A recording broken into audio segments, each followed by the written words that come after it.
Report কি পাওয়া গেছে? কাল সকালেই পোস্টমর্টেম শেষ হয়েছে স্যার। ডক্টররা তো কনফার্ম করেছেন যে পুলিশের গুলিতেই মৃত্যু। যেহেতু ও ওয়ান্টেড ক্রিমিনাল ছিল, তাই উপর মহল থেকে প্রেশার ছিল তাড়াতাড়ি সব শেষ করার।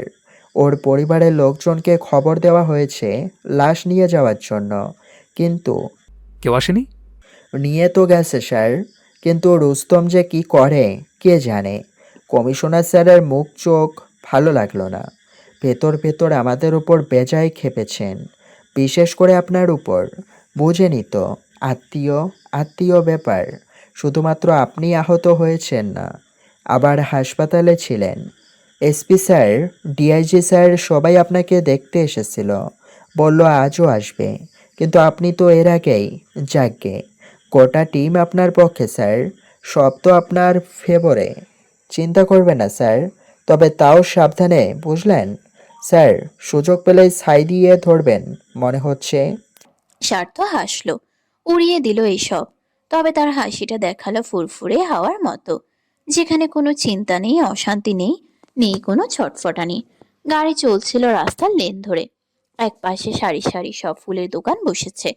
ও হঠাৎ বলল। দাঁড়ো দাঁড়ো। ড্রাইভার বেগ কষলেন অমনি। শরীফ ছাড়াও গাড়িতে আরো কজন পুলিশের লোক ছিলেন। স্বার্থ নামতে নিলেই শরীফ বললেন, কি লাগবে স্যার, আমাকে বলুন না। It's personal. নেমে গেল সে। অসুস্থ শরীর নিয়ে দুটো পা কোনো রকম টেনে টুনে একটা ফুলের দোকানের কাছে দাঁড়ালো। শরীফ বেহবল হলেন ওকে ফুল কিনতে দেখে। একটা কালো রঙের কাগজ মুড়িয়ে ভিতরে লাল গোলাপ দিয়ে বুকে তৈরি করা হচ্ছে। স্বার্থ নিজে বেছে বেছে ফুল নিল, নিজেই বুকে বানিয়ে দেওয়ার নির্দেশনা দিল। কিন্তু বিপত্তি বাঁধল বিল দিতে গিয়ে। ওর ফোন, মানিব্যাগ কিছুই তো সাথে নেই। পকেট হাতাতে দেখে শরীফ মুচকি হেসে পাশে এসে দাঁড়ালেন। আমি দিচ্ছি স্যার। স্বার্থ অপ্রস্তুত হলো একটু। ব্যাপারটা মাথাতেই ছিল না। শরীফ নিজেই বললেন, এত হেজিটেট করবে না স্যার, ভালোবাসার জিনিস নিয়ে এত ভাবতে নেই, হয় এরকম। গাড়িতে উঠে ফুলের বুকেতে একবার চোখ বোলাই স্বার্থ। তুষি একদিন অয়নকে বলেছিল ওর গোলাপ খুব পছন্দ। এখানে 40টা গোলাপ আছে, তুষির বয়সের দ্বিগুণ। মেয়েটা খুশি হবে নিশ্চয়ই। হাসবে তো, নাকি আবার অভিমান করে গাল ফুলিয়ে থাকবে? আচ্ছা, জ্ঞান ফিরে তুষি ওকে খোঁজেনি, জিজ্ঞেস করেনি ওর কথা, জানতে চাইনি ও কোথায়। তার ভাবনার মাঝেই গাড়ি ভিড়ল বাড়ির আঙিনায়। অথচ গেট কখন খোলা হলো স্বার্থ তা খেয়ালও করেনি। ব্রেক কষার শব্দে নড়চড়ে উঠল সে। একজন এসে গাড়ির দরজা খুলে দিলেন। নামলো স্বার্থ। শরীফ বললেন, স্যার, আমি ধরি প্লিজ, আপনি অসুস্থ এখনো। আমি পারবো। প্লিজ স্যার, প্লিজ একটা হাত অন্তত ধরি। স্বার্থ আর মানা করলো না। ওকে খুব নিবিড় ভাবে আগলে আগলে শরীফ ভেতরে নিয়ে এলেন। বাকিরা দাঁড়িয়ে রইল বাইরে। ডোরবেলের শব্দে আসমা দরজা খুলল। স্বার্থর মুখটা দেখিয়ে এক চিৎকার দিয়ে বলল, খালাম্মা, ভাইজান আইছে। বসার ঘরের মানুষগুলো নড়েচড়ে চাইল সহসা। সাইফুল, জয়নব, রেহিনুমা, শওকত ছিলেন এখানে। তনিমা ছুটে এলেন খাবার রুম থেকে। স্বার্থর চেহারা দেখে একটু অবাক হলো সবাই। দেখে মনে হচ্ছে ক্লান্ত, অসুস্থ ভীষণ। জয়নব বিভ্রান্ত চিত্তে বললেন। দাদুভাই, কোথায় ছিলে তুমি? ফোন বন্ধ রেখেছিল কেন? সাইফুল বললেন, তোকে কতবার ফোন করলাম রে সার্থ, থানাতেও কল করলাম তোর খোঁজ নিতে, ওখানেও নাকি ছিলি না, কেউ বললো না কিছু। এখন কোথা থেকে এলি তুই? তনিমা, রেহিনুমা সবাই একই কথা বললেন। শওকত চুপ করে রইলেও বোঝা গেল তার ভেতরেও ওই একই প্রশ্ন ঘুরছে। শরীফ হেসে বললেন, আস্তে আস্তে, আপনারা প্লিজ শান্ত হন। স্যার অসুস্থ, একটু বসতে দিন ওনাকে। তনিমা আশ্চর্য হয়ে বললেন। অসুস্থ? অসুস্থ কেন? কি হয়েছে ওর? শরীফ স্বার্থকে ধরে ধরে সোফায় বসালো। স্বার্থর চোখ তখন আশেপাশে। বাড়ির অর্ধেক লোকই এখানে নেই, কিন্তু ও খুঁজছে যাকে সে কোথায়। ততটুকু সময়ে সব ঘটনা খুলে বললেন শরীফ। রুহানকে ধরা থেকে পুরোটাই। আর এতেই মাথায় বাজ পড়ল সকলের। হতবাক চোখে স্বার্থর মুখের দিকে চেয়ে রইল তারা। তনিমা কেঁদেই ফেললেন, হা হুতাশ করে বললেন, হায় আল্লাহ, এত কিছু ঘটে গেছে আর আমরা কিছু জানতে পারলাম না। শওকত বেশ চড়লেন শরীফের উপর। রেগে রেগে বললেন, হোয়াট ননসেন্স! এভাবে একজন আহত হলো আর আপনারা তার বাড়ির লোককে খবর দিলেন না? কি আনপ্রফেশনাল কাজকর্ম এইসব! আমি আজকেই আপনাদের নামে ওপর মহলে কমপ্লেন করব। স্বার্থ চোখ বুঝে চসূচক শব্দ করল। শরীফ আঁতকে উঠলেন, মিনমিনিয়ে বললেন, স্যার, আমি কি করলাম? স্বার্থ স্যারই তো আমাকে অর্ডার করেছিলেন কাউকে কিছু না জানাতে। আমি আরও কত কষ্টে এসপি স্যারকে বুঝিয়েছিলাম। রেহেনুমা বললেন, কেন রে স্বার্থ? কেন এমন করিস তুই? আমরা কি তোর কেউ না? এরকম কিছু না ছোট মা, তোমরা সবাই চিন্তায় ছিলে, আমি আর চিন্তা বাড়াতে চাইনি। আর তুমিও মায়ের মতো কাঁদতে শুরু করলে কবে থেকে? শান্ত হও, আমি ঠিক আছি এখন। জয়নব ফোঁস করে শ্বাস ফেললেন। কিছু বলার নেই তোমাদের, সবাই বড় হয়ে গেছো, যার যা ভালো লাগছে তাই করছে। তনিমা ব্যতিব্যস্ত হয়ে ছেলের মাথায় হাত বুলিয়ে বললেন, ও বাবা, এখন কেমন লাগছে? ব্যথাটা আছে আর? স্বার্থ আশেপাশে দেখতে দেখতেই মাথা নাড়ল দুদিকে। সাইফুল শরীফকে বললেন, আপনি প্লিজ বসুন। রেহনুমা, চায়ের ব্যবস্থা করো। ভদ্রমহিলা যেতে নিলে থামালেন শরীফ। না না স্যার, আমার এখন থানায় ছুটতে হবে। আসলে আমি টিমে ছিলাম তো, এখন অনেক কাজ। আমি আজ আসি, পরে আবার আসবো। বিদায় নিয়ে চলে গেলেন তিনি। হঠাৎ কাঁধের উপর একটা হাত পড়ায় মুখ তুলে চাইল স্বার্থ। অয়ন নরম সুরে বলল, সরি ভাইয়া। ভ্রু বাঁকায় সে। কেন? অয়ন ভাইয়ের পাশে বসলো। আমি ভেবেছিলাম স্বার্থ কথা টেনে নেয়। তুষিকে বিপদে ফেলে গা বাঁচাতে পালিয়েছি। মুখটা ছোট করলো সে। স্বার্থ বুক ফুলিয়ে শ্বাস ফেলতে ফেলতে হাসলো। বলল, ইটস ওকে, আমি এসব ধরিনি। Thank you. চলো তোমাকে ঘরে আগিয়ে দিয়ে আসি। আর প্রেসক্রিপশনটা আমাকে একবার দেখিও। এত আগে চলে এলে অনেক কমপ্লিকেশন হতে পারে, এখন খুব সাবধানে চলাফেরা করতে হবে। ঘাও তো তাজা মনে হয়, কি যে করো না। স্বার্থ ফের আশেপাশে দেখলো। ধৈর্য হারিয়ে মাকে শুধালো। তুষি কোথায়? ওর বাহুতে থাকা অয়নের হাতটা ছুটে গেল অমনি। কঠোর হলো নম্র মুখ। তনিমা বললেন। স্বার্থ পাশে রাখা ছোট্ট বুকেটাই তাকালো এবার। অয়নও খেয়াল করলো সেটা, অথচ হেসে বলল। বুকেটটা তুষির জন্য? স্বার্থ রাগ ঢাক রাখলো না, ছোট্ট শব্দে জানালো। হ্যাঁ। তারপর ঢোক গিলল সে। প্রথমবার স্বার্থ নার্ভাস লাগছে। আজ 5 দিন পর দেখা হবে ওদের, অথচ এ যেন 5,000 দিন। অয়ন বলল।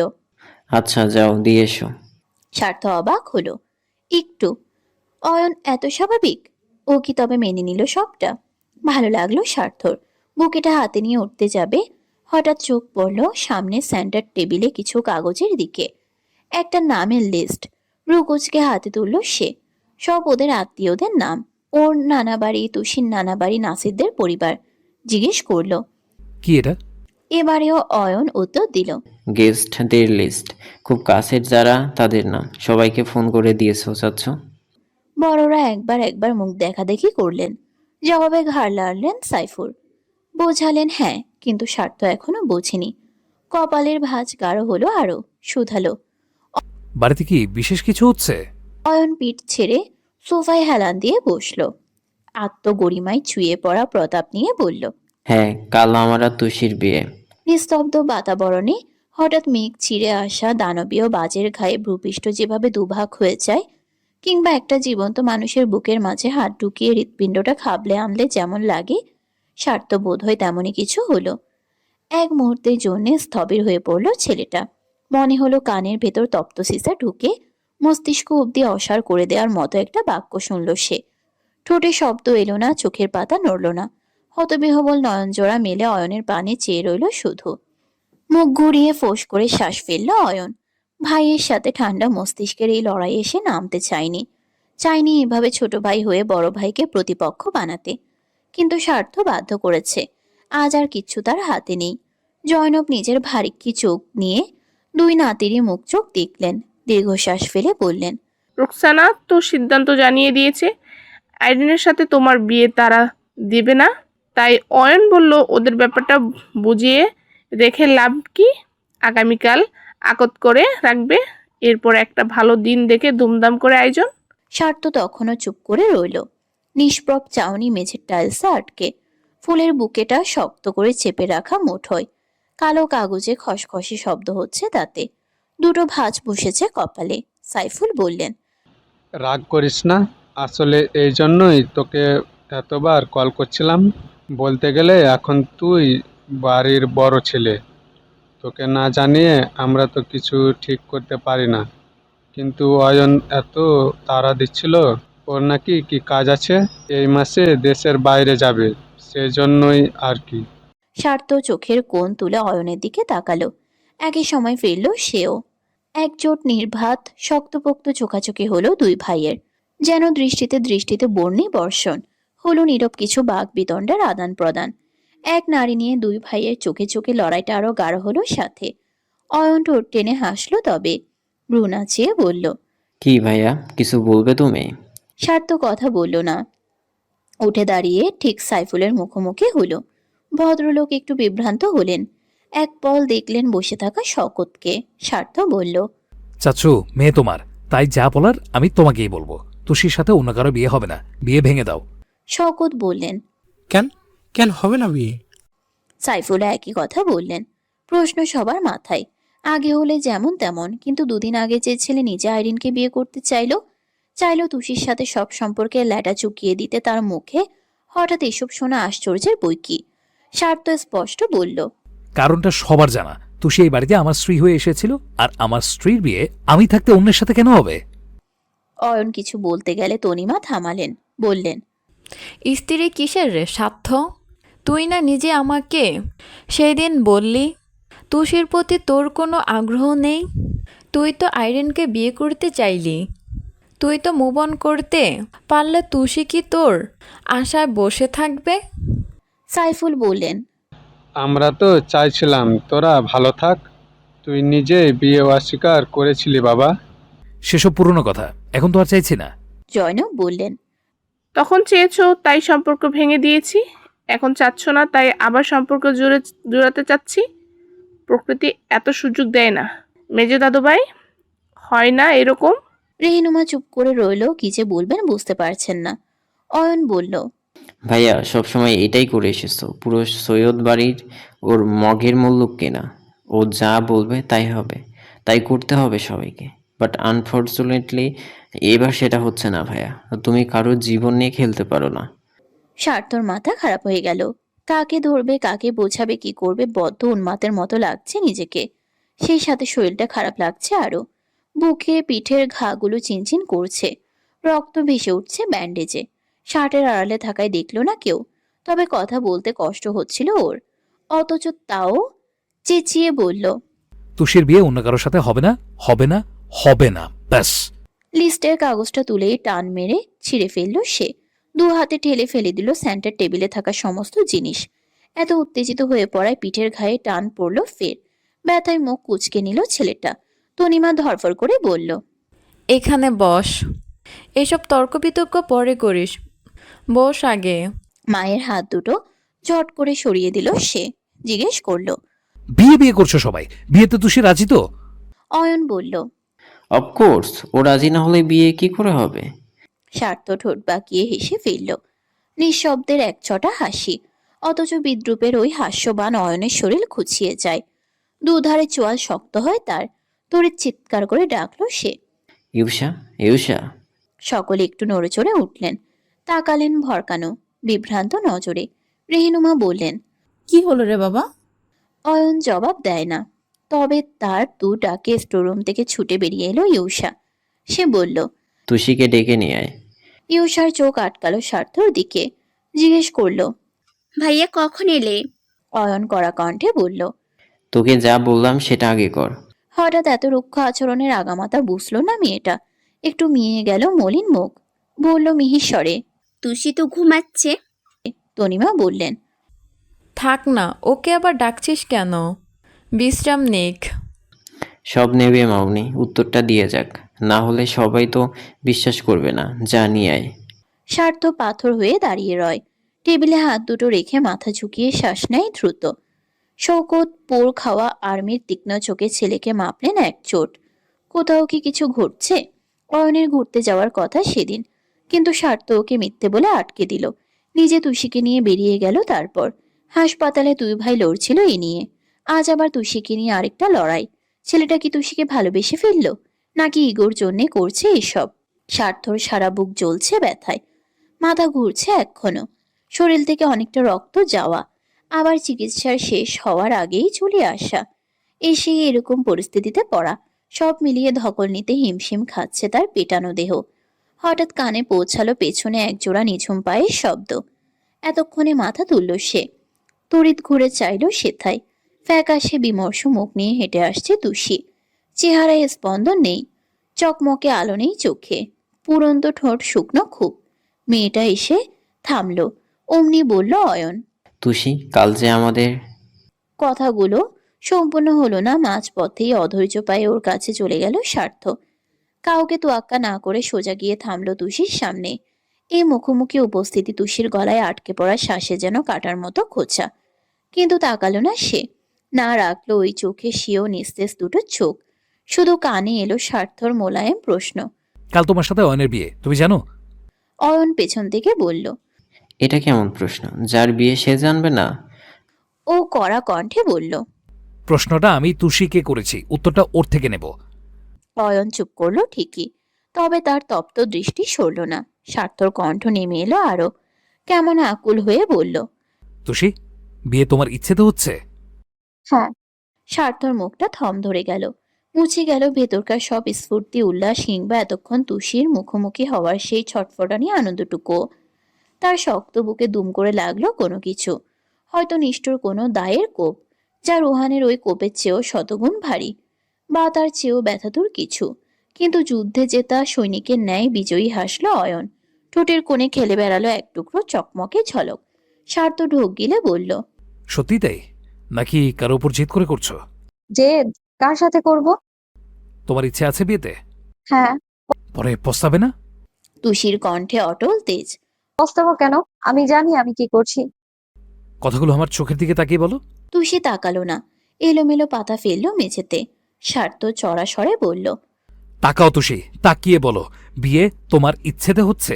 তুষি জিভে ঠোঁট ভেজালো, পরপর এক ঝটকায় মুখ তুলে রাখলো চোখে চোখ, বলল কঠিন আনন্দ নিয়ে। বিয়ে আমার ইচ্ছেতে হচ্ছে। মেয়েটার চোখে মুখে এক অদ্ভুত গর্ব, এক অন্যরকম দীপ্তি। স্বার্থ ব্যাকুল হয়ে শুধায়। আর আমি? স্বার্থ হাসলো, একটা নিথর মানুষ হাসলে যেমন লাগে অমন করে বলল। আচ্ছা, গুড লাক। মাথা নাড়তে নাড়তে নিষ্প্রভ পায়ে ঘরের পথ ধরল সে। ফুলের বুকেটা অবহেলায় পড়ে রইল মেঝেতে। তুষিকে আর দেয়া হয় না ওটা। এসব মলিন চোখে ভাইয়ের প্রস্থান দেখলো এক পল। বিয়ের কথা শুনে ভাইয়ার মুখটা কেমন শুকিয়ে গেছিল। কেন? ভাইয়া কি কষ্ট পেয়েছে? কষ্ট পাবে কেন? ভাইয়ার তো তুষির প্রতি অনুভূতি নেই। ততক্ষণে নীরবতায় বুঝেছে গোটা ঘর। সবাই নিশ্চুপ। হঠাৎ জয়নব বললেন। তুষি, এখনো সময় আছে, তুমি কি সিদ্ধান্ত বদলাতে চাও? অয়ন কপাল কুঁচকে বলল। আশ্চর্য, ও কি একবারও বলেছে কথা? এসব উদ্ভট প্রশ্নর মানে কি দিতুম? অয়ন মেজাজ খারাপ করে ভ্রু গুছিয়ে রইল। জয়নব ফের বললেন।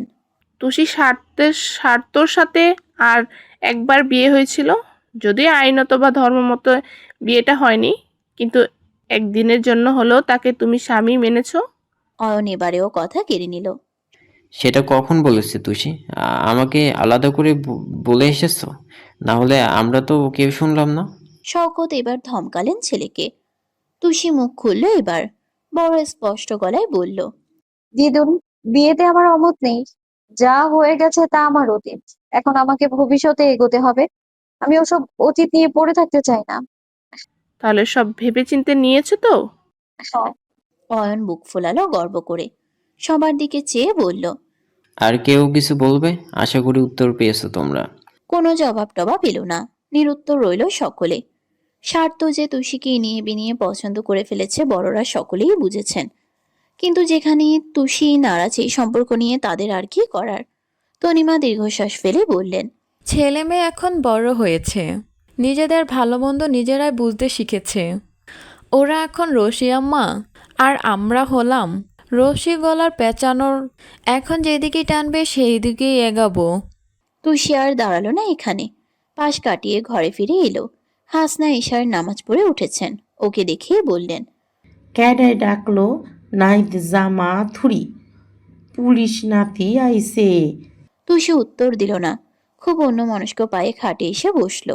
হাসনা খেয়াল করলেন মেয়েটার সারা মুখ লাল হয়ে আসছে, নাকের ডগাটা ফেপে উঠছে জোয়ারের মতো। তসবি নামিয়ে রেখে এগিয়ে এলেন তিনি, কাঁধে হাত রেখে শুধালেন। কি হয়েছে বউ? তুষি মুখ তুলে চাইল।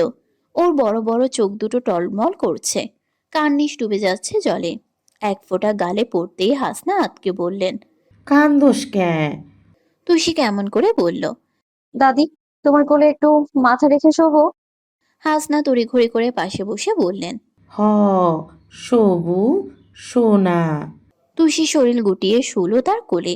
হাসনা চুলে হাত বোলাতে বোলাতে টের পান একটা চাপা ফোপানোর শব্দ ভাসছে ঘরে। পরপর সেই শব্দটা বাড়ল। লাগাম ছুলো আজ। হঠাৎই হু হু করে কেঁদে উঠল তুষি, মুখ গুজে দিল কোলে। হাসনা দীর্ঘশ্বাস ফেলে বললেন। এত ভালোবাসোস, তাইলে আরেকজন রে বিয়া করবি কেন? তুষি কাঁদে, গুনগুন করে বুক ভিজিয়ে কাঁদে মেয়েটা। কানের কাছে বাজে সেসব তিক্ত কথা। শরীরে এবারে রক্ত থাকলে কি হবে? মানুষ তো সেই উপস্থিতি হয়েছ। কুকুরের লেজ কখনো সোজা হয় না। লোভী মেয়ে একটা। এত সেজেগুজে অয়নকে সিরিয়াস করছো তুমি? যে আমাকে পেলে না অমনি ওকে হাত করতে চাইছো? তুষির আত্মসম্মান যেন শির তুলে চায়। ভীষণ জেদে হিসহিস করে বলে।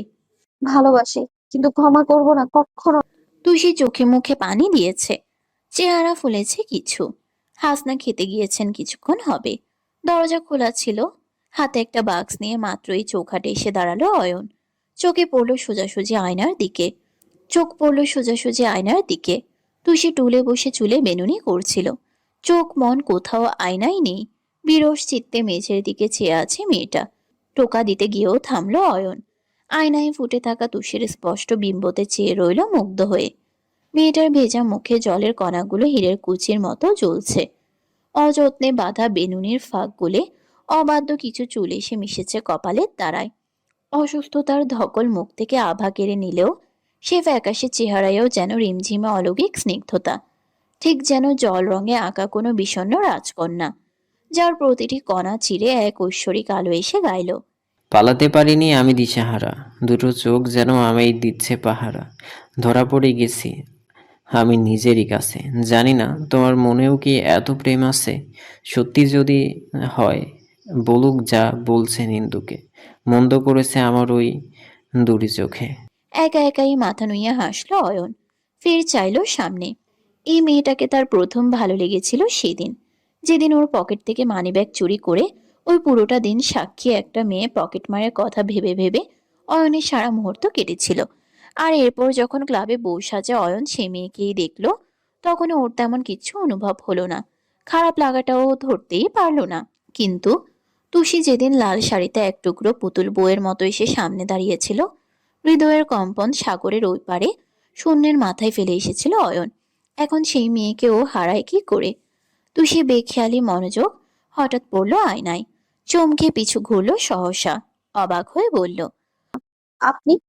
অয়ন নড়ে চড়ে দাঁড়ায়, গলা ঝেড়ে এগিয়ে আসে। উঠে দাঁড়ালো তুষি, জিজ্ঞেস করল। কিছু বলবেন? কেন এমনি আসতে পারি না? পারবেন না কেন? চেয়ার দেখে অয়ন বলল। বসতেও পারবো তাহলে? বসুন। বসলো অয়ন। বাক্সটা রাখলো সামনে, দু চোখ ছাপানো আনন্দ নিয়ে বলল। তোমার জন্যই আনিয়েছি। এত তাড়াহুড়োই বিয়ে হচ্ছে, সেভাবে কোনো আয়োজন না হোক। নতুন বইয়ের হাত তো মেহেদি ছাড়া ভালো লাগে না, তাই সন্ধ্যাবেলায় অর্ডার করেছিলাম। তুষি চুপ করে রইল। দাঁড়িয়ে থাকা মেয়েটার হাতটা হঠাৎ মুঠোর মাঝে তুলল অয়ন। তুষি আজ নড়ল না, হাত ছাড়াতে ছটফটও করল না, রইল অমন মূর্তি বনে। অয়ন নিজেই বলল। আমি জানি এভাবে রাতারাতি সব হয়ে যাচ্ছে বলে সামলে উঠতে তোমার একটু সময় লাগবে, তবে আম সো গ্লাড যে তুমি বিয়েতে না করোনি। একটু চিন্তায় ছিলাম এ নিয়ে, বাট বিলিভ মি তুষি, একবার বিয়ে হোক তোমাকে আমি কোনো দিন আমার নামে একটা অভিযোগও সুযোগ দেব না। তুমি হয়তো বেস্ট পেডিয়াট্রিশিয়ান অয়ন আফসারকে চিনেছো, এরপর বেস্ট হাজবেন্ড অয়নকেও দেখবে। টাকা পয়সা ভালোবাসা এক বিন্দু কমতি হবে না কিছুর। তুষির বুকটা ফেটে গেল। অসহায় চোখ মেলে চেয়ে রইল মেয়েটা। অয়নের দৃষ্টি উতলে পড়ছে প্রেমে, চুইয়ে যাচ্ছে ভালোবাসায়, যার মাঝে কোনো খাত নেই, কৃপণতা নেই। কিন্তু সব জেনে বুঝেও তুষিকে কঠিন হতে হবে, কষ্ট দিতে হবে এই মানুষটাকে। ও অপারক, ওর কিচ্ছু করার নেই। খোলা দরজা দিয়ে উষা ঘরে ঢুকলো তক্ষুনি। ওই দুরন্ত কদম থামলো অয়ন তুষিকে এত কাছাকাছি দেখে। বুকটা থমকায় তার, থমকায় ক্ষণিকের হৃদস্পন্দন। অন্ধকার চেহারা একবার দেখে নেয় অয়নের হাতে থাকা তুষির হাতটা, পরপর সাই বেগে ঘুরে যায় পিছনে। ওর পায়ের শব্দে অয়ন হাত ছাড়লো, বসলো ঠিক হয়ে।